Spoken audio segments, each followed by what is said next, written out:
Bonjour à tous, je suis content de vous retrouver aujourd'hui pour cette nouvelle vidéo, ce nouveau témoignage des gens qui osent passer à l'action, des gens qui osent investir. Aujourd'hui en ma présence, Guillaume. Guillaume, enchanté. Enchanté. Je vais te laisser te présenter rapidement. D'où viens-tu, quel âge as-tu et quelle profession exerces-tu au jour d'aujourd'hui? Ok. Alors je m'appelle Guillaume, j'ai 28 ans. Actuellement je suis sans emploi depuis cet été. Alors c'est un choix, c'est un choix. J'ai quitté mon emploi cet été. J'étais conducteur de travaux dans le bâtiment avant. D'accord. Et j'ai décidé de vouloir vivre en fait de mes investissements immobiliers, mais aussi d'une petite activité que j'ai à côté qui est non salariée. D'accord, donc tu as décidé de quitter ton emploi principal pour vivre de l'investissement immobilier, pour vivre de l'immobilier. Oui, exactement. Alors ça a toujours été une volonté pour moi de vivre de l'immobilier, ou en tout cas d'avoir une certaine indépendance financière et de ne pas dépendre d'un patron qui ne serait pas moi. Mais ça n'a été possible en réalité que parce que j'ai développé une petite activité justement à côté qui me permettait d'avoir une sécurité, en me disant si je suis embêté, j'ai quand même ça. D'accord. Au jour d'aujourd'hui, l'immobilier, tes investissements qu'on va développer, te permettent d'en vivre ou Alors oui, ils me permettraient d'en vivre. Après, j'ai une volonté de vouloir bien gagner ma vie. D'accord. Et donc je voulais pas me satisfaire seulement de ça. Voilà, Rappelle-nous ton âge. 28 ans. Et tu as commencé à investir à quel âge? À 24 ans. 24 ans. Donc en 4 ans, tu as atteint l'indépendance financière grâce à tes investissements. Exactement. Ouais. Pour revenir un peu en arrière, qu'est-ce qui t'a déjà d'une part poussé à... Comment est venu dans ta vie l'immobilier? Comment s'est installé l'immobilier dans ta vie? En fait, c'est vrai que je pense que ça vient quand même de mes parents à la base. Mes parents faisaient un peu d'investissement immobilier, mais vraiment à petite échelle. Si tu veux, voilà, ils avaient un appartement par-ci. Jeune, t'as regardé ce qu'ils faisaient. Voilà, j'ai regardé ce qu'ils faisaient. C'est vrai que j'ai été un peu baigné dans les visites. Ils visitaient pas mal de choses, et donc j'étais soumis à ce genre de choses qui me plaisaient pas forcément au début, parce que quand on a 20 ans, ou même moins, aller visiter des appartements Du coup, tu les suivais, tu participais. Alors pas tout le temps, mais ça arrivait arrivait que je les suive. Et bon, ça m'emballait pas spécialement au départ. Petit à petit, au final, je me suis aperçu d'une chose, c'était la problématique en fait des charges. Voilà. C'est ça qui me faisait peur, puisque les appartements, moi j'ai jamais acheté d'appartement par rapport à ma résidence principale, mais j'ai toujours considéré que c'était un gouffre financier par rapport aux charges qu'on ne maîtrisait pas. C'est ça qui me faisait peur. Donc c'est pour ça que je me suis lancé directement dans l'immeuble. Donc tu as investi directement dès 24 ans. Ouais. Voilà, après avoir peut-être on va dire formé avec tes parents, tout ça. À 24 ans, t'as quel statut à 24 ans? T'es étudiant? Alors, à 24 ans, j'étais en CDI, et au moment d'acheter, en fait, j'étais en train de quitter mon CDI. Et je partais vivre en région parisienne. J'étais à Bordeaux, en fait. Voilà. D'accord. J'étais à Bordeaux quand j'ai commencé en fait, ma démarche de recherche de cet immeuble-là. Et j'étais en train de quitter mon emploi, puisque je quittais mon emploi au mois de décembre. Emploi dans du BTP encore? Ouais, dans du BTP encore. Et là, pour monter sur Paris? Pour monter sur Paris. Dans le BTP. Voilà. Toujours dans la même profession, mais avec un salaire plus important. Donc voilà, j'ai quitté Toulouse à la base pour partir sur Bordeaux, et après je suis monté à Paris. D'accord. Et voilà, comme je te disais, en fait, j'ai acheté et j'avais déjà donné mon préavis de départ. Quand je partais, j'avais signé un autre CDI ailleurs. D'accord. Mais voilà, j'étais dans une phase de transition, et j'ai acheté en plus en région bordelaise, et en fait, je partais à Paris. D'accord. Donc ton premier investissement, tu le fais en province, un immeuble. Ouais. Quel type d'immeuble pour ton premier investissement? Alors, c'est un immeuble de 6 appartements. Appartements, studio, F2, T2. F3, T2, que des T2? Ouais, que des T2. Alors voilà, c'est pas forcément quelque chose que je conseille d'avoir tout le temps la même chose, tout le même type dans un même immeuble. D'accord. Surtout c'est dans une zone rurale. Quand je dis rural, c'est très rural, on est sur 200 habitants. Quoi. D'accord. Voilà. C'est vraiment très rural. Surtout faire du T2, c'était pas des grands T2. Enfin, il y a une partie, si tu veux, tu as 3 T2 qui font à peu près 40 mètres carrés, quoi. Et tu as 3 T2 qui font 30-32, quoi. Et t'as pas eu peur avec ce premier investissement par rapport à la zone où tu l'as acheté, de ne pas avoir de locataires, petite ville? Quelle a été à ce moment-là, en fait, moi ce que je veux comprendre, c'est ta philosophie de vie, ton état d'esprit dans laquelle t'es, pour te dire non, moi j'achète ici, c'est rural, mais non, ça me fait pas peur, pour moi j'aurais du locataire. Quelle est ta réflexion à ce moment-là? Ce qu'il faut savoir sur ce bien-là, c'est que lorsque je l'ai acheté, il était entièrement loué. D'accord, donc ça rassure. Voilà, ça rassure, et je me disais, c'est quand même pas mal. Et en termes de renta, j'avais fait mon petit calcul suivant suivant mon prêt, etc. Si j'en louais la moitié, en gros, je remboursais mon prêt. Donc c'était pas mal, et ça ne mettait pas la pression. Tu avais une marge de sécurité par rapport aux appartements que tu pourrais louer par la suite. Voilà, exactement. Et bon, apparemment, j'ai eu problème. J'avais tendance à faire confiance un peu à tout le monde, je faisais confiance aux vendeurs, alors que bon, pas forcément la meilleure. T'as 24 ans, on est tous passés par là. Voilà, c'était mon premier investissement, j'étais tout seul, je suis allé sur place, personne m'a aidé, personne m'a conseillé, je connaissais personne qui faisait ça, personne qui avait acheté d'immeuble en fait. Donc c'était vraiment l'aventure quoi. 24 ans. Oui, voilà, on a ça. Dans son cercle d'amis, dans son entourage. C'est ça, tous. Déjà, j'étais pas un ovni, mais personne comprenait pourquoi je faisais ça quoi. Moi je comprends, je suis passé par là aussi. Non, je comprends tout à fait. C'est ça, les gens ils disaient bah ouais, moi je vais en soirée, je sors. Alors je dis pas que je sortais pas, mais c'était mon argent il était consacré à ce genre de choses. Il y a une autre direction, comme tu m'as donné un autre chemin. Donc 24 ans, pour parler un peu chiffres rapidement par rapport à ton premier investissement, un immeuble, 6 appartements. Combien ça coûte un immeuble? Je crois que celui-ci, avec les frais de notaire, on était à 150 000. D'accord. 150 000 €, donc il n'y avait pas de travaux apparemment sur ce prix-là. Et après, on était sur un loyer à peu près de 1 500 € par mois. Donc on était sur 12% brut. Très bonne rentabilité. Voilà, alors, quand je l'ai acheté, clairement, j'ai cru que j'avais fait l'affaire du siècle. Et que je ne pourrais jamais retrouver un truc comme ça. D'accord. Voilà.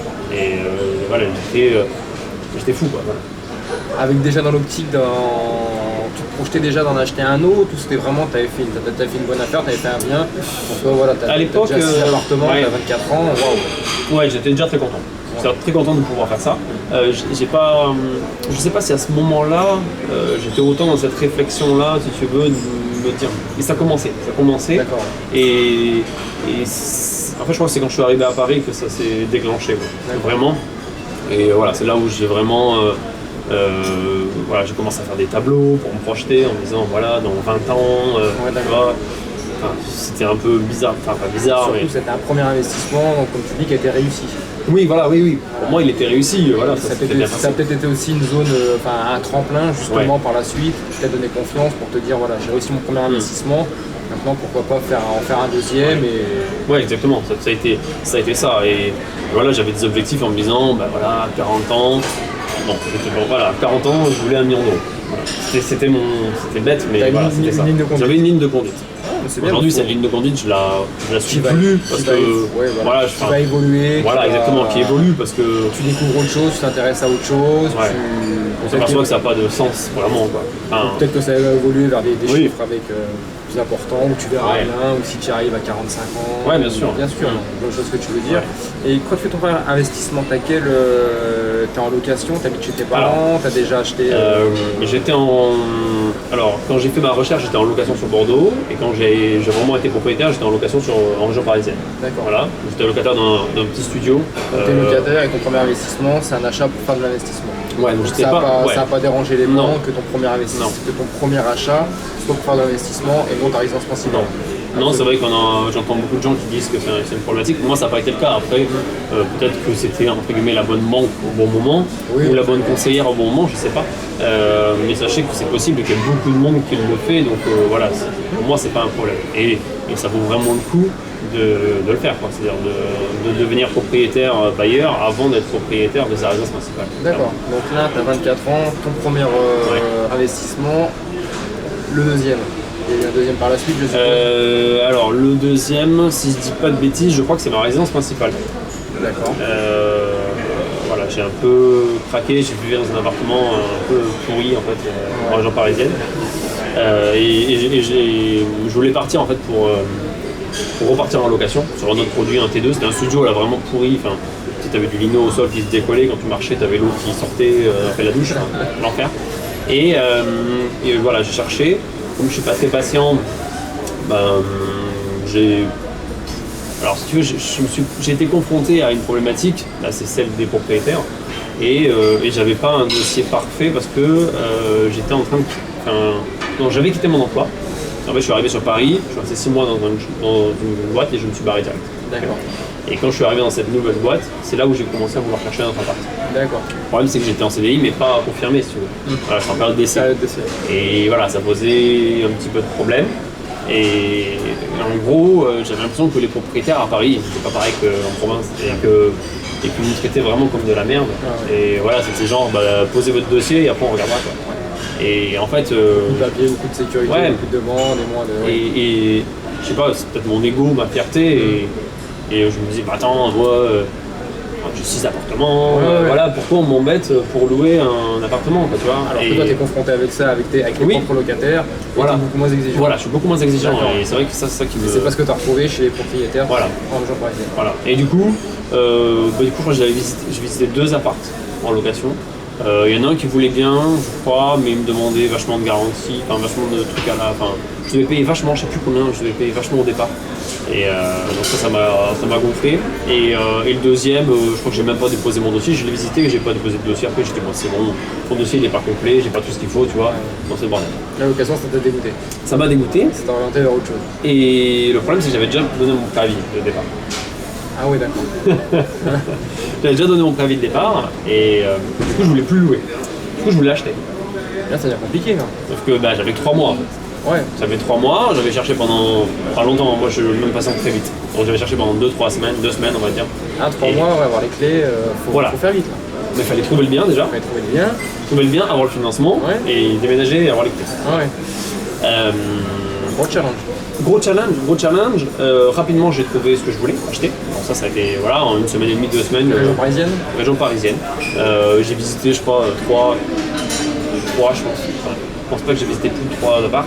Il y en a un j'ai eu un coup de cœur, clairement. C'est ce que tu voulais dès le début? Ouais, voilà, ce que je voulais, c'était un T2, un peu, coup de cœur, belle déco, c'était un peu à voir. Des travaux à faire?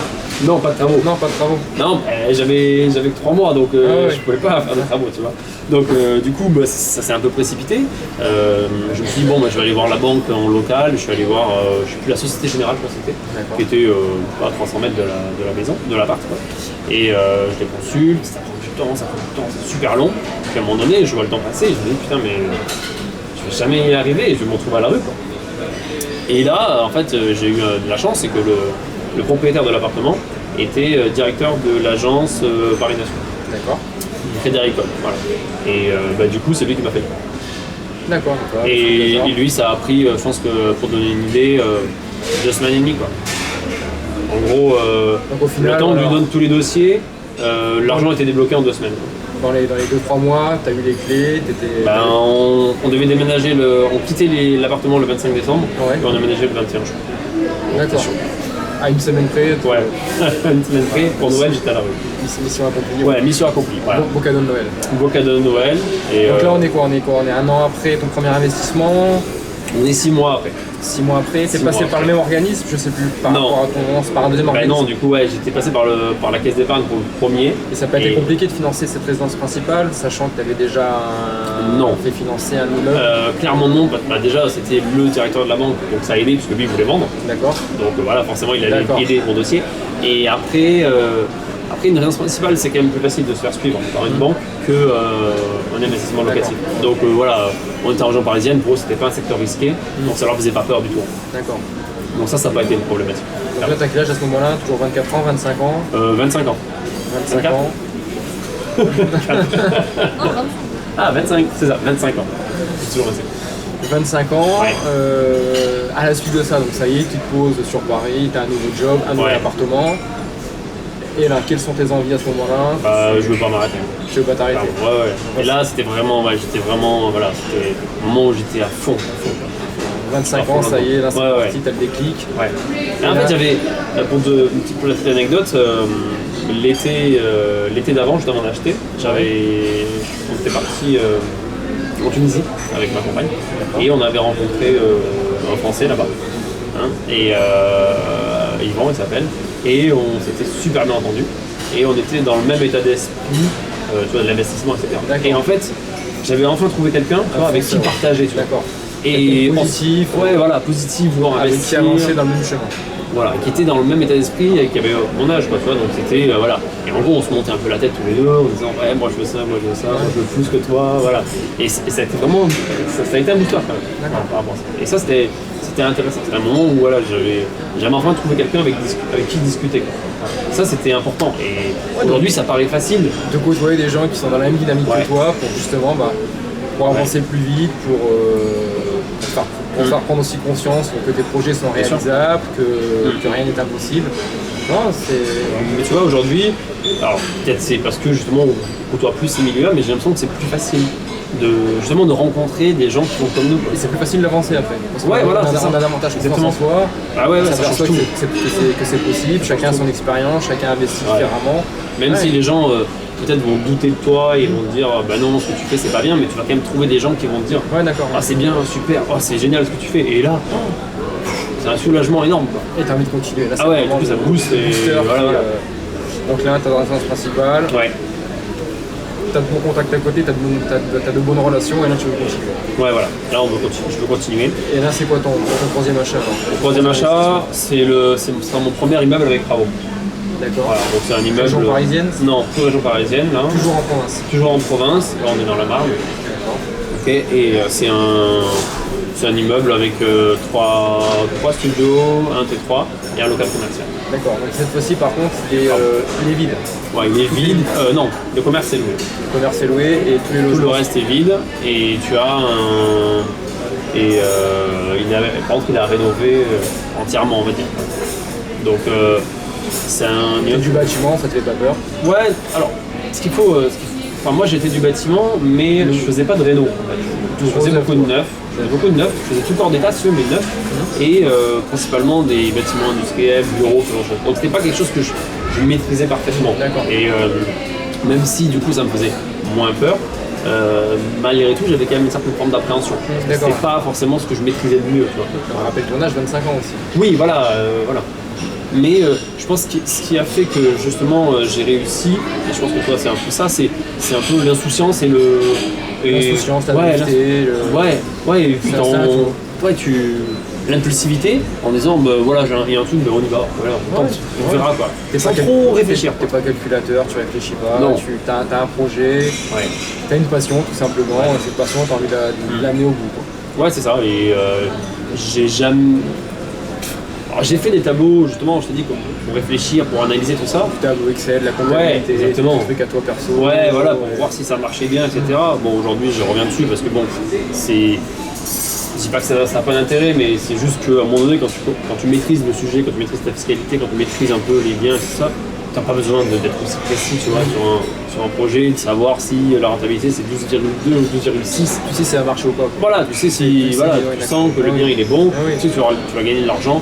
Bon bah voilà, même si à la fin tu as un petit souci que tu as un truc à changer, que tu n'avais pas prévu, bah, c'est comme ça, c'est la vie. C'est l'immobilier, c'est l'investissement. Voilà, faut continuer à avancer et continuer à acheter. Quoi. Voilà, continuer à acheter. Ça a été mon objectif. Quoi. Et Continuer à acheter, là, ce deuxième immeuble, donc troisième bien, après ta Ouais. résidence principale, Ouais. tu le finances facilement aussi. Tu passes Alors. par un autre organisme bancaire, par le même, par ton organisme principal. Alors, en fait, j'avais demandé au Crédit Agricole de Paris, ce qui venait de me financer ma résidence principale. Je me suis dit, bon, bah, on s'entend bien, ça va aller vite, etc., de me financer. Et ils m'ont dit qu'en gros, bah, mon secteur géographique était sinistré et que du coup, ils n'y allaient pas, clairement. D'accord, donc ils ont pas Donc, confiance dans le projet. Ils suivent pas. ouais, ils n'avaient pas confiance dans mon projet et surtout, en fait, en gros, ils avaient une carte de France avec des ronds en disant, bah non, là, on y va. Zone rouge. Zone rouge, on n'investit pas là-bas. Donc j'étais très étonné, je leur dis, mais attendez, je dis, regardez le papier, regardez ce que c'est, quoi. Tu leur compares un plus B avec Ouais. les chiffres, la future rentabilité. super que tu pourras rentable, etc. avoir. Et non, ils ne croient pas. Donc bref, c'est obligé de changer de fusil d'épaule. Et du coup, je décide de passer par un courtier. Je crois que c'était l'agent immobilier, en fait, qui était en local, qui m'avait conseillé quelqu'un. Donc je l'ai appelé.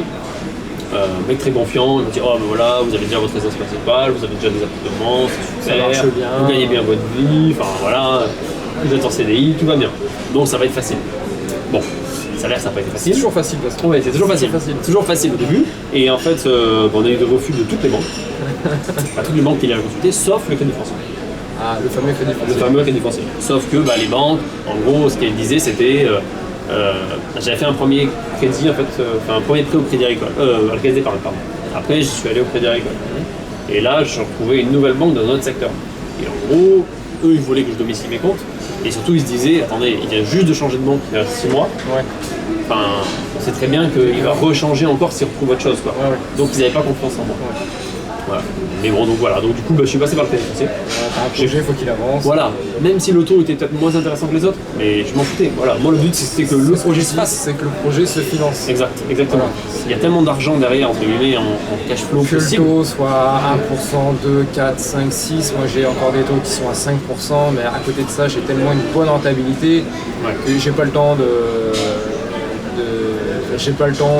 travailler sur ces dossiers-là. Parce que j'ai une bonne rentabilité en amont, je suis satisfait et je continue d'avancer parallèlement sur d'autres projets.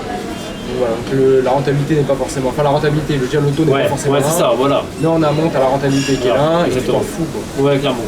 Moi je voulais, c'est qu'on me suive, quoi. Qu'on me suive et qu'on continue, voilà. Et... Donc voilà, donc ça se passe plutôt bien. Donc premier projet avec travaux, je rencontre l'artisan avec qui je travaille du coup depuis sur tous mes projets. Un peu par hasard, quoi. J'ai fait confiance, comme d'hab, un peu d'insouciance. J'ai un artisan, il me fait un devis, je négocie pas, je dis ok. Cette confiance, il te l'a rendu et depuis. Voilà, exactement. Et j'ai pas négocié le prix, tu vois, il m'a fait un devis. J'ai dit ok, par contre, je veux pas qu'il y ait de supplément. Voilà. J'ai dit voilà, vérifiez bien que vous avez tout pris en compte, je veux pas de supplément. Par contre, je négocie pas le prix. Alors que mon boulot en tant que conducteur de travaux, c'était négocier le prix, comparer les devis. Donc voilà, j'étais vraiment complètement en marge de ce que je faisais. Et c'est peut-être aussi ce qui me plaisait pas dans mon boulot, quoi. Je veux dire, voilà. Et en fait, dans le boulot que je faisais en tant que conducteur de travaux, la confiance, ça n'existe pas vraiment. Tu fais pas confiance aux gens. Toi, tu les compares tout le temps. S'il y en a un, finalement, un jour il est plus cher, même si tu as rendu service, tu le dégages, tu le dégages un autre, tu vois. C'est ça qui me plaisait pas. Et en fait, comme c'était mes projets perso, je pouvais faire ce que je voulais. Voilà. Oui, tu recherches une personne qui t'accompagne de A à Z sur tes investissements. C'est ça. Et là, donc, tu as des travaux à faire, tu nous dis, c'est cette enveloppe de travaux que tu l'as fait financer dans ton projet, dans ce projet, par le crédit foncier. Exactement. Un prêt en dehors ou c'est un prêt inclus dans les mots? C'est un prêt inclus. Inclus, donc super. Voilà, c'est un prêt inclus. Je crois de mémoire que j'avais financé les frais de notaire, je crois, mais bon, c'était genre 5 000 €. Quoi, voilà. Donc cet immeuble-là, 3 appartements, c'est un commerce? Ouais. Combien tu payes? Tout compris avec les travaux, on est aux alentours de 130 000 €. D'accord. Voilà.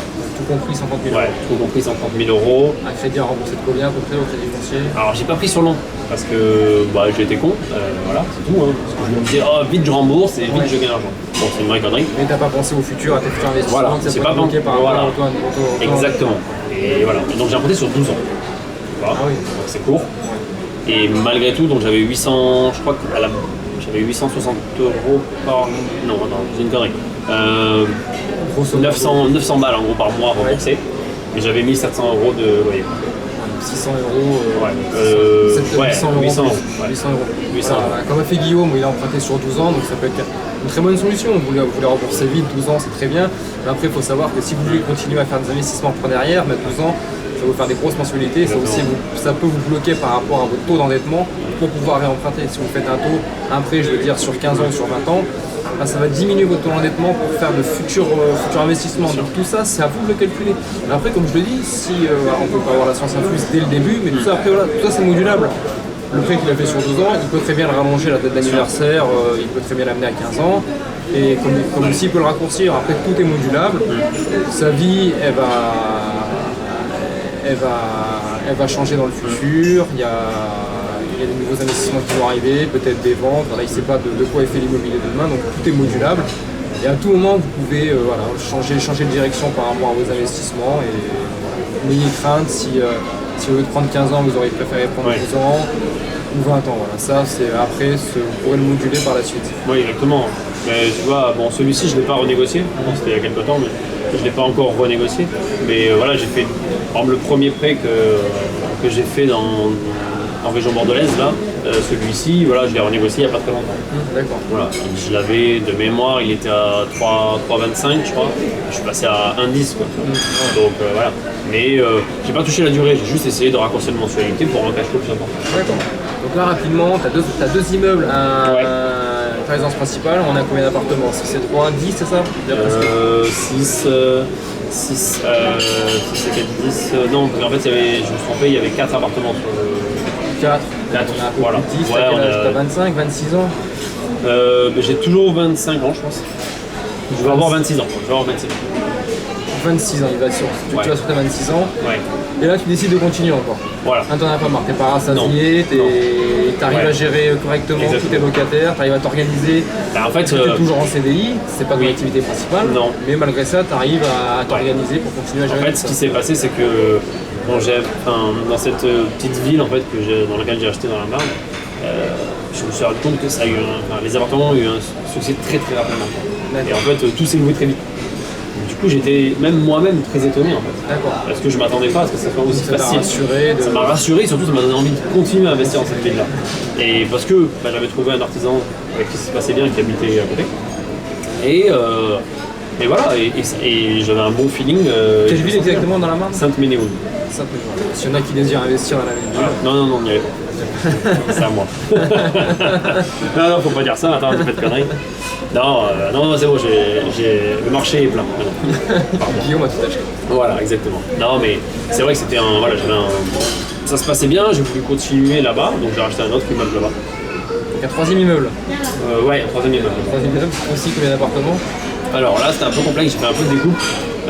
Tu avais deux T4 en fait de 90 mètres carrés. Ouais. Un ancien bureau d'un électricien, une sorte d'atelier en fait, une petite maisonnette extérieure, c'était un atelier vide, il n'y avait rien, de la terre battue au sol quoi, et une grande grange. Voilà, qui faisait la grange, elle devait faire quand même au sol, elle était sur 2 niveaux, mais en tout, en surface plancher, tu devais avoir peut-être 500 mètres carrés ou 600 mètres carrés. Ah oui, d'accord. Le grand truc. Voilà. C'était un projet qui était en vente à l'époque, plus de 200 000 €. D'accord. Voilà. Et qui a vachement baissé en termes de prix, qui est passé à 120. De 200 000 à 120 000 €. Ouais, et j'ai acheté 90. Ah oui, carrément. Ah oui, voilà. 50% moins cher que le prix de base. Ouais. Et donc voilà, c'était vachement bien. Et surtout que dès le départ, en fait, j'ai revendu la grange à l'artisan avec qui je bosse. D'accord. Voilà, 30 000 €. Du coup, vu que j'avais pas compté dans ma rentabilité la grange, et du coup, ça a boosté ma renta quoi. D'accord. Parce que du coup, j'ai récupéré 30 000 et ça m'a permis de financer, de payer des travaux, etc. D'accord. Ce bien, tu le finances encore avec des organismes bancaires ou tu le finances avec ta trésorerie? Comment tu t'organises? Alors, organisme bancaire sur la totalité. D'accord. Voilà. Et je sais plus l'histoire des. Les frais de notaire, j'en sais rien, mais voilà, en gros, oui, au moins. Par un nouvel organisme bancaire ou par un nouvel, par le premier. Par le premier, maintenant qui est revenu vers toi, voilà. Qui t'a fait confiance. Voilà, exactement. Donc voilà, on a essayé de temporiser un petit peu, quoi, de pas trop les tuer. Donc voilà, c'est ça. D'accord. Donc voilà, donc c'était celui-ci et ça s'est bien passé. On a gardé un T4. On avait un T4 au rez-de-chaussée, celui-là on l'a découpé en deux, on en a fait 2 T2. D'accord. Qui a une 50 mètres carrés chacun. D'accord.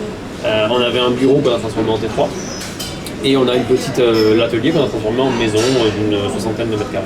Voilà. D'accord, donc beaucoup de travaux encore à faire. Ouais, beaucoup de travaux. Cet immeuble-ci, l'immeuble était vide, occupé? Il était tout vide. Tout vide? Tout vide, ça t'a permis de le rénover à ton goût, de redispatcher les pièces et compagnie. Exactement. Et après de rechercher des locataires. Ouais. Pareil, à la recherche de locataires, aucun problème. Ouais, aucun problème. Et même, on se retrouvait à refaire, je me rappelle, pendant que l'artisan refaisait je crois que c'était refaisait le T2, on l'avait loué très rapidement, et après il commençait le T3, et quand les gens venaient visiter le T2 qui savaient que c'était déjà loué, ils réservaient déjà le T3 alors qu'il n'avait pas commencé le travaux. D'accord, oui, à ce point-là. Ouais, parce qu'ils voyaient en fait le type de rénovation qui était fait à l'intérieur, et ils disaient vous avez la même chose en plus grand, je le réserve quoi. Voilà. D'accord. Donc là, moi j'ai halluciné quoi, je me disais c'est pas possible. Qu'est-ce que j'ai trouvé quoi. Ouais, voilà, c'est ça, tu te dis putain, je vais trouver une mine d'or. Ouais, c'est ça, exactement. Et tu veux pas continuer, tu veux pas t'arrêter sur. Bah non. Il est même pas terminé, Non, voilà, c'est ça. Tu te projettes sur autre chose. Exactement. Ouais, on se projette déjà sur autre chose et voilà. Après, je vais acheter dans une autre région, on va changer, on va aller investir dans Lyon, donc région Bourgogne. Et voilà, c'était un peu différent. Un peu différent, non, c'était un immeuble de 4 apparts à rénover. Pareil. Toujours un immeuble, 4 apparts à rénover. Alors celui-là, je ne l'ai pas acheté tout seul, j'ai acheté en famille. Voilà. Donc ta famille voit que ça marche bien, toi te font confiance. Oui, voilà, c'est ça, ouais, exactement. On va pas s'associer avec le fiston. Bah ouais. Non, et puis moi, ça me permettait de faire financer un projet parce que voilà, à la vitesse où j'avançais, j'étais pas forcément sûr de pouvoir le faire tout seul. Ouais. Donc voilà, je suis allé, on allait comme ça. Le prix a été pas mal négocié aussi. Alors, j'ai plus les chiffres en tête, mais en gros. Alors, je crois qu'il était en vente un peu moins de 100 000. L'immeuble. Ouais, l'immeuble, ça remonte un peu moins de 100 000 euros et de mémoire, on l'a acheté 60, je crois, 63. Il était à 90 ou 95, on l'a acheté 60. 60 000 euros l'immeuble. Ouais. Combien d'appartements à l'intérieur? 4 apparts. 4 appartements. Ouais. Tu avais un studio, un T2, un T3, un T4. Donc là, voilà, ce que j'aime pas. Pour ceux qui ne connaissent pas les immeubles, pour ceux qui s'arrêtent au studio F2, F3 et qui pensent qu'un immeuble c'est inimaginable, il y a des immeubles qui sont à moins de 100 000 euros, moins de 90, moins de 80 000 euros. Donc n'hésitez pas à vous renseigner sur les immeubles de rapport. Voilà, c'est un gain de temps, c'est énormément d'économies au niveau des impôts de propriété. Bien sûr. Vous gérez tout, donc voilà, n'hésitez pas à vous orienter vers des immeubles. Et justement par rapport aux internautes, c'est comment tu fais tes recherches? Tu passes par une application, pourquoi Lyon? Pourquoi t'as une application à conseiller aux internautes? Pas spécialement une application, moi je me sers beaucoup du Bon Coin. Après se loger, je m'en servais pas à l'époque. D'accord. Clairement. Je faisais que le Bon Coin, même si au final la plupart du temps, 90% du temps c'était une agence. Je passais par une agence. D'accord. Parce que. C'est que par le Bon Coin finalement. Bah, c'était via le Bon Coin si tu veux, c'est l'annonce d'agence mais via le Bon Coin. D'accord. Voilà. Mais pourquoi? Parce que les immeubles de rapport à rénover, c'est quand même principalement détenus par les agences. Voilà. C'est souvent des produits que dont les gens ne veulent plus s'occuper, donc ils le confient à une agence. Voilà. Donc, moi j'aime bien les agences, clairement. Je fais pas de la pub pour les agences, mais j'aime bien pourquoi? Parce que on peut être honnête et être franc en disant non c'est de la merde. En gros, et ça on va lâcher. Ça je fais pas une offre au-dessus de ça. Alors qu'avec un particulier, il faut être plus fin. Et on peut pas lui dire c'est de la merde votre produit. Voilà, donc c'est un peu plus délicat en fait, voilà. Et un particulier en fait aura tendance à croire plus facilement une agence que nous. Si nous on dit bah non votre produit il vaut pas 100, il vaut 60, le mec va dire bah je vais me faire avoir. Si tu dis ça à une agence, l'agence elle va arriver à le convaincre en lui disant. Si c'est l'agence qui va voir le vendeur, elle trouvera les mots, voilà. Derrière il y aura des statistiques par rapport au marché, par rapport à ce qu'ils se vendent, ce qu'ils achètent et compagnie. D'accord, donc là tu as fait un petit récapitulatif parce qu'on a été un peu vite, ça va super vite, tu as 4 immeubles et ta résidence principale. Ouais, c'est ça. Et t'as quel âge là? On rappelle, tu as commencé à 24 ans. Ouais, 24 ans. Bon, je dois avoir 26 ans quoi. J'ai 26 ans quoi. En 2 ans. Sachant que j'achète tous les 6 mois. Tous les 6 mois tu rachètes. Tous les 6 mois, voilà. Depuis 24 ans en gros j'ai acheté un immeuble tous les 6 mois. D'accord. Et là donc 4e résidence principale. Ouais. Et tu continues encore. Ouais, je continue. Ah ouais, avec un grand sourire. Et on revient dans la marge. D'accord. Parce que bon, voilà, les travaux ont bien avancé. Ce qu'il y avait à louer, quasiment loué quoi. Ouais. Et du coup bah, on se dit bah voilà, on y va. On fonce. Ouais, on fonce. Et donc là j'ai acheté c'était un petit immeuble. Bon là tout petit, c'était vraiment l'occasion qui a fait que. Il y avait un grand garage qui était loué déjà. Qui devrait faire le grand garage, il doit faire plus de 100 mètres carrés, tu vois. Ah, très grand garage. Voilà.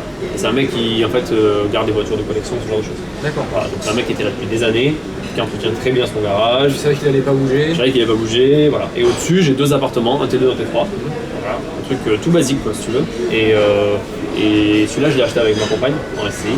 D'accord. Et je crois que de mémoire, enfin je ne veux pas dire de bêtises, mais on l'a acheté dans les 45 000 euros je crois. L'immeuble entier. Ouais. On n'a pas fait beaucoup de travaux parce qu'il n'y avait pas grand chose à faire. Enfin, il y avait la toiture à faire. Mais après, dans les appartements, c'était une rénovation assez légère. 45 000 euros, vous divisez ça par 3 avec le garage des appartements, ça fait des biens 17 000. Ouais, c'est ça. 17 000 euros. Ouais. Voilà, le prix d'une voiture. Ouais, non, mais c'est clair. Le prix d'une voiture, vous avez un appartement. Ouais. En cherchant. Ça paraît fou comme ça. Mais voilà, c'est vraiment ça. Après, quand vous vous intéressez à l'immobilier, quand vous recherchez le bon coin, se loger, bah, vous apercevez que des biens comme ça, bah, au final, c'est pas des produits qui sont rares. Quand on cherche, on les trouve. Et vous apercevez que vous pouvez acquérir un studio, un F2, peut-être un F3, au prix d'une voiture tout simplement. Tout le monde est capable au jour d'aujourd'hui. Quand vous regardez autour de vous, tout le monde est capable de rouler en BM, tout le monde est capable de mettre 15 000, 20 000 euros de voiture, enfin en tout cas beaucoup de monde, voilà, à ce que je vois. Voilà, c'est cela, mais il suffit de les orienter vers de l'immobilier ou de les orienter vers une voiture. Et après, voilà, c'est déjà cool. Et là, donc 5 immeubles, une résidence principale. Ouais. Et on continue. Ouais, en plus, je crois que les appartements ont été rénovés très rapidement. Parce que je dis, il n'y avait pas grand chose à faire dedans, il y en avait que 2. Je crois que. T'as trouvé du monde rapidement encore comme ouais, j'ai trouvé du monde rapidement. Alors, qu'est-ce que tu appelles rapidement? C'est quoi? C'est quelques semaines? Si tu mets une annonce, à partir du moment où tu mets ton annonce, ta première visite, c'est. Je me rappelle plus, c'est pas moi qui m'en occupais en fait. Enfin, justement, c'était mon artisan qui était sur place. Et du coup, je lui disais, écoute, je m'étais arrangé avec lui et en gros, c'est lui carrément qui passait les annonces et tout. D'accord. Il passait les annonces, il faisait les visites et après, il me faisait un compte rendu en disant, voilà, lui je sens bien, lui je sens pas bien. D'accord. Et du coup, ça s'ouvrait vite. Voilà. Quand je dis vite, c'est au moment où tu fais l'annonce et au moment où tu signes le contrat, t'as 2 semaines. Donc toujours ton artisan avec qui tu travailles depuis le début. Ouais, voilà, toujours le même. Donc la confiance elle est là. Ouais. Maintenant tu arrives même à lui déléguer un peu de. Oui, voilà, c'est ça. De mise en place de locataires, tout ça. Donc, moi, ça me soulage. Je voulais pas passer par une agence parce qu'en fait, si. C'est des papiers, ils prennent cher. Ouais, mais en fait, j'avais fait la demande et le mec n'avait pas été réactif du tout. J'avais demandé un devis avec des plombes. J'arrivais pas à le joindre. Et j'avais testé sur une affaire. Et je crois qu'il avait fait une visite, la femme n'était pas venue. Enfin, je dis, bon, c'est tombé, on arrête, je vais demander. Voilà, donc c'était vraiment comme ça. Et puis bon, je faisais confiance. Le mec était en local, l'artisan, et l'avantage c'est qu'il connaissait les locaux. Ouais. C'est-à-dire que quand il y avait un mec qui venait, il disait attends, lui je le connais, fais gaffe, ou lui je connais, t'inquiète, c'est un pote d'enfance ou c'est un mec que je connais, c'est pas une relation. C'est pas une grande ville, donc voilà, c'est pas une grande ville, tout le monde se connaît. Donc c'est facile. Voilà. Donc ça c'était une. Pour moi, c'était une vraie garantie quoi, par rapport à ça. Donc là, ça il est rénové, ton artisan te trouve de locataires, le garage il est loué. Oui. Et là, on continue. Ouais, on continue. On continue. Et je me suis perdu un peu dans les cheveux, c'est quoi? C'est le 6e immeuble? Ouais, je crois, ouais. Voilà, oui, c'est ça, ouais. Le 6e immeuble. Ouais. Et du coup, là, on part investir. On est 6 mois plus tard. Ouais, voilà, en gros, on est 6 mois plus tard, de toute façon, c'est ça. Et là, on est sur un plus gros projet qu'on a découvert un peu par hasard, qui est dans la Meuse. Non. On est dans la Meuse. Et là, on visite le bien. Puis, putain, on se dit, mais c'est pas possible. Hein. Il y a un hic, il y a un problème. Ouais, il y a un truc, quoi. C'était trop beau pour être vrai. C'est quoi le bien? C'est un immeuble qui appartenait au Secours catholique. Ouais. Qui faisait entre 600 et 700 mètres carrés avec les greniers. Un beau bâtiment avec une belle cour intérieure et tout. Voilà, moi ça m'a fait rêver quoi. Clairement je suis. Et dans quelle région? Dans la Meuse. Dans la Meuse. Voilà. Et il a coup de cœur sur l'immeuble en lui-même, même si à l'intérieur c'était tout à créer, quoi. Enfin, tout à refaire ou tout à créer. Il y avait genre un appartement ou deux, mais tu avais du mal à voir où était vraiment l'appartement. C'est quoi les salles de classe après, des halls, des grandes pièces? C'était des grands halls, ce genre de choses. C'était fait par en fait par les membres de l'association quoi. C'était un peu large, clairement. Genre t'avais des comment ça s'appelle sous les combles, tu avais des plafonds. Ils s'étaient mis en dessous de la dernière poutre, tu vois, la plus basse possible. Et en fait, du coup, tu touchais presque le plafond avec la tête, tu vois. Alors qu'en fait, ils auraient pu suivre simplement le pan, la pente de la toiture et faire un truc super sympa. Voilà, c'était fait un peu à l'arrache. Et là, on fait la visite avec l'artisan, parce qu'en fait, l'artisan venait avec moi. D'accord. Chaque fois qu'on faisait une visite, il venait. Ouais, il se déplaçait avec moi. Alors, c'était à 3 quarts d'heure de chez lui. Hein. C'était pas non plus à 4 heures. Voilà. Il venait avec moi, on faisait la visite. Et là, je fais putain, waouh, le potentiel qu'il y a là-dessus, c'est fou quoi. Alors, ça ne correspondait pas à ce que je faisais d'habitude. 75 000 €. 75 000 €, un plateau de 600 mètres carrés. Ouais, t'as 3 niveaux en fait, tu vois. Ouais, t'as 3 niveaux.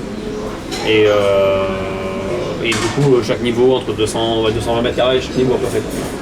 Et pas cher du tout. Je me suis dit, mais c'est possible, c'est dans une ville de 10 000 habitants, quoi. Donc pour moi, c'était bien plus grand que tous les autres dans lesquels j'investis. D'accord. Putain, c'est un truc de fou. Moi, c'est cher, c'est creuse. Commence à faire mes petits calculs et tout. Mais putain. Combien d'appartements tu peux mettre? Ouais, voilà, combien d'appartements je peux mettre, combien ça va trouver. Et donc, je me rappelle de cette histoire-là, puisque j'étais allé visiter avec l'artisan, lui a pris sa voiture, moi j'ai pris la mienne. Et on repart de ce bled là, et on va à Saint-Denis-au-Lac. Okay. Et en partant, j'ai dit, écoute, réfléchis à ton prix. Moi, je réfléchis au prix, et qu'on arrive 3 quarts d'heure après, on se dit ce qu'on a pensé. Donc, au prix des travaux. Et donc, on arrive là-bas. 3 quarts d'heure plus tard. Et j'ai fait mes petits calculs. Et je lui dis, voilà, ça là. Il me dit un peu plus, et voilà, c'est mis d'accord comme ça. En gros, moi, j'ai dû dire, j'ai dû dire 180 000, et lui, il a dû dire 220. On a dit, ok, à 200. Et qu'est-ce que tu as fait de ce plateau? Qu'est-ce que tu as fait de ce bâtiment? Comme c'est un gros projet, qu'on a eu pas mal de soucis sur le projet, alors le projet c'est de le découper en 10 appartements. D'accord. Voilà, en 10 appartements. De mémoire, tu as 2, 4, 5, 6 T2 je crois. 6 T2, 1 T... 2 T4 et un T3 je crois. Ou un loft T3. Voilà. Un grand plateau en fait, avec une très grande hauteur sous plafond. Tu dois avoir peut-être, sans vouloir dire de bêtises, 3,50 m. Et tout en ossature bois en fait. Et avec des poutres apparentes et tout, ça a vraiment beaucoup de charme. Et voilà, on peut vraiment. Il y a une cour intérieure, hein. Ouais, il y a une cour intérieure qui doit faire 150 m², 200 m² à peu près. Et voilà, donc c'était un vrai coup de cœur. Et là, le problème c'est que sur ce projet-là, on ne peut pas faire de déficit foncier. Et du coup, le problème, c'est que sur cet immeuble, vu qu'on fait de la découpe et qu'on ne fait pas simplement de la rénovation, on ne peut pas faire de déficit foncier. Donc ça veut dire que, voilà, jusqu'à présent, moi, dans ma stratégie, ça a toujours été de faire du déficit foncier pour payer moins d'impôts et avoir pourquoi plus de cash flow. Pourquoi tu ne peux pas faire de déficit foncier? Lorsqu'en fait tu fais justement de la découpe d'appartements ou de la création de surface, ce genre de choses, tu peux pas, ça rentre pas dans le cadre du déficit foncier. Donc si tu achètes en nu par exemple et que tu dis je veux et que tu fais pas de meublé, le montant des travaux tu peux pas t'en servir pour réduire ton assiette fiscale. D'accord. Voilà. Donc il n'y a que dans le cas où tu fais de l'amélioration ou de la rénovation ou de l'entretien. D'accord. Que tu peux utiliser en fait le déficit foncier. Voilà. D'accord. Donc là tu peux pas. Donc on a acheté différemment, on a acheté un SCI à l'IS. Okay. Et on a une stratégie sur laquelle on va simplement revendre un appartement pour l'instant cette année pour nous aider à financer les travaux, la suite des travaux. Voilà. Donc là au jour d'aujourd'hui les travaux sont en cours de... Ouais, ils sont en cours. Ils ne sont pas encore finis, non, parce qu'on a... Non, voilà, on signe la première vente le 15 novembre. Voilà, 15 novembre 2016. Et du coup, voilà, non, pour l'instant, on ne s'est pas habité. On a fait pas mal de retard, il y a eu pas mal de soucis, des soucis administratifs, etc. Et, voilà, parfois, on ne maîtrise pas forcément le timing sur toutes les opérations. Surtout quand il y a déjà un patrimoine bien conséquent. Ouais, voilà, c'est ça. Et puis bon, là, on avait un permis de construire, hein, frère. Ah oui, d'accord. Voilà, c'était quand même plus lourd en termes de démarche. Des travaux beaucoup plus lourds aussi. Ouais, des travaux plus lourds, des démarches administratives plus lourdes, avec des architectes du bâtiment de France à convaincre sur certains sujets, tout ça. Donc c'est pas les travaux en fait qui te retardent, c'est vraiment l'administration. Ouais, voilà. Les papiers, la paperasse. Exactement. Voilà. Et puis voilà, c'est pas mal. Oui. Donc là, ça y est, les investissements, on s'arrête là. Tu as 28 ans au jour d'aujourd'hui. Ouais. Donc un patrimoine, pour faire le calcul rapidement, donc c'est plus de 30 biens, 30 appartements. Ouais, c'est ça, exactement. 28 ans, tu as commencé à 24 ans, donc en tout juste 4 ans, avec ta volonté, avec ton envie de réussir, avec ta passion, ton coût d'immobilier. Ça t'a amené à faire des achats tous les 6 mois. Ouais. Donc t'as vite ton patrimoine ça a vite augmenté parce que toi ta philosophie d'investissement c'était les immeubles et rien d'autre. Tu avais vu par l'expérience de tes parents que les studios, les F2 en copropriété ça coûtait de l'argent. Ça m'a coûté aussi beaucoup d'argent au début, c'est pour ça que ma stratégie en cours de route, je l'ai revu, j'ai commencé à revendre pour aussi mes derniers achats. Investir dans des immeubles de rapport, et tu l'as fait dès le début par rapport à l'expérience. Oui, voilà, c'est ça. Donc voilà, une expérience au moins qui t'a servi à quelque chose. Ton futur, comment tu le vois? C'est ta ligne de conduite au jour d'aujourd'hui, 4 ans après, c'est toujours la même, un achat tous les 6 mois. Après, tu achètes de plus en plus gros aussi, si tu en demandes aussi de plus en plus de travaux, donc ça va... J'ai pas forcément une stratégie d'acheter de plus en plus gros. Là, ça a été un peu le hasard qui a fait que ça a grossi. J'ai pas forcément recherché ça. Je vais repartir peut-être sur des produits plus qualitatifs ou dans des villes peut-être plus grandes pour avoir plus de stabilité. Aujourd'hui, j'ai pris les risques au départ, si tu veux. Aujourd'hui, maintenant, j'ai envie de prendre moins de risques, de m'embêter. Et peut-être qu'en allant justement dans des villes plus grandes, je pourrais plus facilement le faire gérer par une agence et pas m'en occuper du tout. Peut-être, ça va être ça, pour l'instant, j'en sais rien. Je dis que j'ai envie de ralentir, mais j'ai acheté mon dernier bien entre guillemets il y a moins de 6 mois. Donc pour l'instant, je ne sais pas si j'ai ralenti. Pour l'instant, je ne suis pas en train de chercher. D'accord. Il y a beaucoup de travaux, beaucoup de choses à faire. Donc ça, sur le côté IMO, l'année 2017, ça va être en gros suivi de travaux. Suivi tous les dossiers. Entretenir le patrimoine, finir de bien Exactement. ton dernier Voilà, c'est ça. Après, donc, avec ma compagne, on a créé Club Immobilier, qui est une société d'accompagnement de projets immobiliers. Voilà, si vous désirez vous faire suivre, si vous avez des questions, si vous avez un patrimoine, si vous avez des économies, vous voulez investir, mais vous êtes un peu bloqué, n'hésitez pas à aller voir n'hésitez pas à aller sur le site www.immobilierclub.com. Voilà. Simplement. Et voilà, on a formé aussi un peu de coaching, ce genre de choses, voilà, on s'adapte un peu à la demande. Et voilà, on organise également des apéros sur Paris régulièrement, tu étais venu d'ailleurs. Voilà, très intéressant, on parle immobilier. En face de nous, nos interlocuteurs, c'est des gens qui sont comme nous, qui avancent dans la même direction que nous, qui sont passionnés d'immobilier, qui ont investi ou pas. Voilà, il y a tous les profils. C'est vraiment une soirée qui est très intéressante. Qui se reproduit, je crois, donc tu m'as dit tous les trimestres. Ouais, tous les 3 mois. Grosso modo, tous les 3 mois. Ça a bien évolué depuis ça fait un peu plus d'un an qu'on a créé ça. Et ça a bien évolué. Au début, on était juste dans un bar, c'était gratuit. Après, ça a évolué. Maintenant, on a des serveurs, des serveuses. Ça vraiment, on est monté en gamme en termes de prestations, etc. Et c'est vraiment, c'est le moment qu'on préfère nous quand on vient à Paris pour. Le petit mot de la fin, un petit mot pour les internautes. Toi, maintenant tu as 4 ans d'expérience dans l'immobilier, tu as énormément investi. Est-ce que tu as un mot à dire à ceux qui nous regardent, à ceux qui veulent investir? Est-ce que ça a été dur ton parcours? Est-ce que ton parcours ça a été dur? Est-ce que tu serais prêt à recommencer pareil? Est-ce que si tu devrais le recommencer, tu changerais 2-3 trucs? Voilà. Comment tu analyses tes 4 ans d'investissement aujourd'hui? Est-ce que ça a été dur? Est-ce que tu ferais la même chose? Je sais pas si ça a été dur, ça a été beaucoup de travail. Beaucoup de temps passé, et bien sûr on compte pas ses heures quand on fait ce genre de choses. Mais bon, c'est motivant parce qu'on gagne de l'argent. Mais la chose, je pense, la plus importante, c'est de ne pas forcément avoir peur de prendre des risques. Et voilà, en effet, c'est de l'argent, mais c'est pas la santé, c'est pas tout ça. Donc, faut prendre des risques, quoi. Il faut y aller. Des fois, il faut arrêter de réfléchir. Et voilà, quand on perd 1 an ou 2 à réfléchir, il vaut mieux y aller. Et tant pis, on rate. Des fois, on rate, on fait des erreurs. J'ai fait plein d'erreurs. Et on recommence. On analyse les erreurs et on recommence. Voilà. On a Guillaume, il a commencé à 24 ans les investissements, il a 28 ans aujourd'hui, un patrimoine de plus de 30 appartements, une indépendance financière. Donc, avec de la volonté, rien n'est impossible. Donc inspirez-vous de son expérience. Je ne voulais pas vous inspirer de vouloir faire la même chose, de vouloir faire un copier-coller, de vouloir faire 30 appartements, de vouloir investir dans 30 appartements, mais déjà, voilà, passer à l'action, acheter un premier, un deuxième, un troisième, c'est accessible pour beaucoup de monde. Je ne vais pas dire pour n'importe qui, mais presque. Voilà, la volonté primera dans votre acquisition. Bien sûr. Donc merci à toi Guillaume pour cette interview. Comme pour chaque interview, j'ai été heureux de partager ton expérience immobilière. Tu m'as appris beaucoup de choses, j'étais heureux de te rencontrer. Également. À mon tour, je vais t'offrir mon livre. Voilà. Tu vas retrouver la même philosophie de vie, le même état d'esprit. Un parcours différent du tien, mais aussi un parcours intéressant à... Super, merci beaucoup. Donc, voilà, je te remercie. Le livre... On va bien. Le livre Mon parcours en immobilier, comment je me suis constitué un patrimoine de plusieurs millions d'euros avec un salaire de 1 750 € aux éditions Maxima. N'hésitez pas à le feuilleter, à aller voir ce que c'est. Et voilà. Merci beaucoup. Super. Guillaume, je te souhaite un bon retour chez toi. Merci.